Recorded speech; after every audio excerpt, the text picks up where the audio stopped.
All right, I'm going to take you through everything you're going to receive in your new phone box. So you'll have the device itself. You'll have a receiver cord,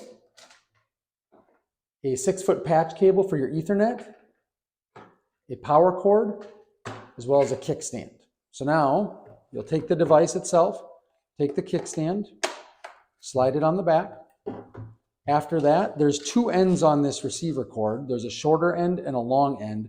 You're going to take the shorter end and plug it into the bottom of the receiver.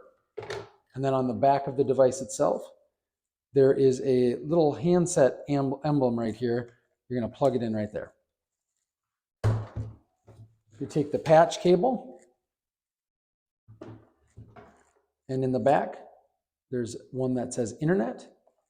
Plug it in there. Then you'll take this end and hook it up to your Ethernet. And then last, you have your power cable. Same thing, just in the back. Plug it into power. And then your device will be up and running.